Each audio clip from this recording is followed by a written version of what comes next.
Planet Krakoa. In this reimagining, Xavier and Magneto seek out a mutant brain trust consisting of Forge, Beast, Mr. Sinister, Dr. Nemesis, Brew, and Apocalypse to construct an artificial planet based on Ted Castle and Elisa Moy's new world schematics. They would utilize Krakoa Prime and its Maximilian von Frankenstein-derived clones as raw material. They would also create 2 artificial moons to regulate the tides and function as the planetary defense. The Technarch moon houses a large colony of genetically engineered Sidri programmed to attack any non-Krakoan vessel that enters a planet orbit. The encoded Ichiki moon projects a massive psionic shield that defends against asteroids and any ill-intentioned invader. The native plant life consists of trees and shrubs genetically augmented by chlorophyll and Smerdyakov traits to bear fruits that activate latent mutant abilities or enhance existing abilities, as well as serve as a consistent source of glucose. The diamond producing orchards and the Krakoan flower fields are located on the Hellfire Archipelago and are their primary exports to Earth. Mysterium remains the basis of the intergalactic soul currency, and the gateways remain the mutants' primary means of instantaneous travel between Earth and Krakoa, as well as between the Krakoan continents. Port Xavier is the only authorized spaceport for landing, as well as the only site for gateways for non-mutant visitors. Lake Magnus Diplomatic Ring is an intergalactic embassy that houses dignitaries and politicians from across the galaxy. Lastly, Leela Cheney, with assistance from Fabian Cortez, will transport the planet to Shi'ar space near their throne world of Chandalar. This would give the mutant race the protection of the Shi'ar Empire, as well as give Xavier and Xander the opportunity to improve on their family bond. Their alternate means of interplanetary transportation would be the Krakoan Navy's biological ships, created using applications of Sinister's primary technology. Each ship is based on the Acanti space whale and powered by a Summers engine, which absorbs ambient cosmic energy as fuel, and coated with a pride membrane that enables a vessel to evade incoming attacks and slip through barriers, and a Ramsey Universal Communication Relay that functions as a universal translator for communication with alien species, a lockjaw booster drive that allows the vessel to instantly warp to a specific location within the galaxy, and an onboard Slade transporter utilizes Blink's grandfather's ability to remotely transport the crew off and on the vessel. And each ship is also armed with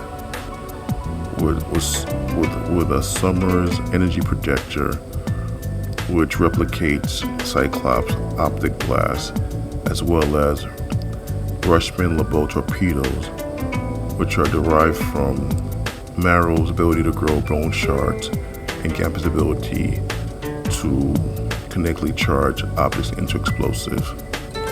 The Mercury, Upstart, and Marauder are fin-wheel variants of the bioships engineered for speed and are owned by the Hellfire Trading Company.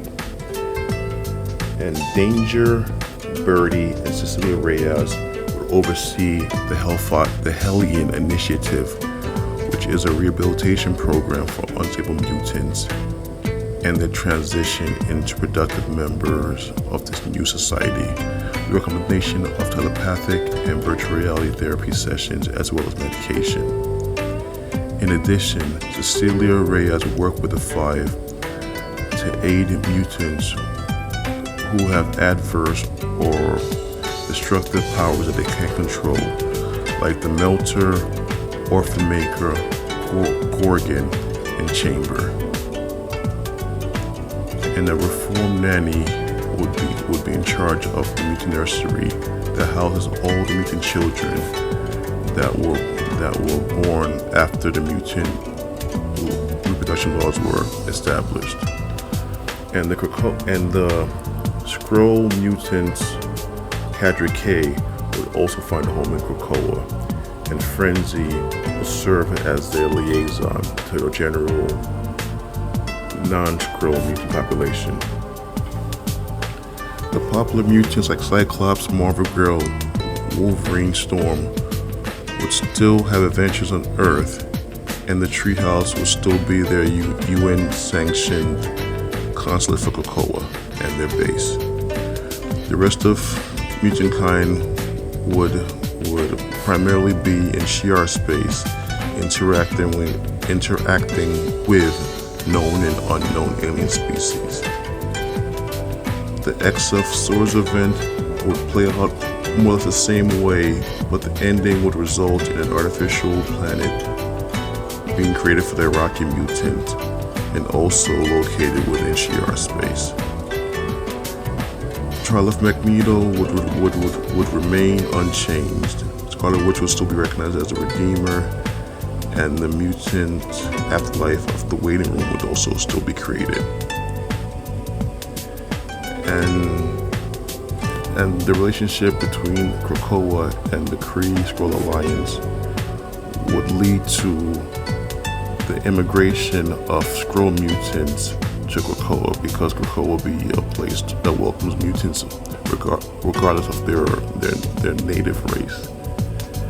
And Xavier and Magneto would establish the diplomatic relationship with the Atlanteans through the resurrection of Namar's cousin Namorita and his son Kamar, because like his cousin is a very important person in his life. So if they bring him back to life, that'll give them like a in with Namor for sure. So I don't know why they didn't do it in the main continuity, but that should have been done to establish a bond between Krakoa and the Atlanteans.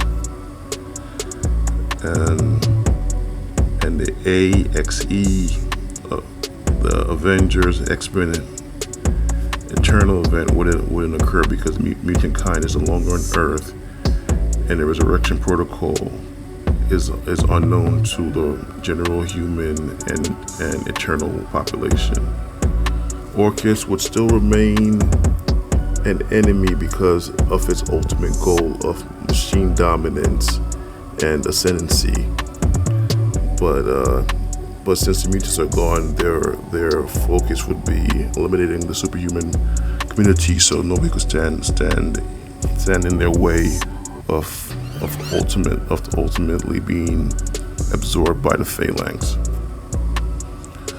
Please like, comment, share this video, and let me know what you think. Until next time, stay geeky.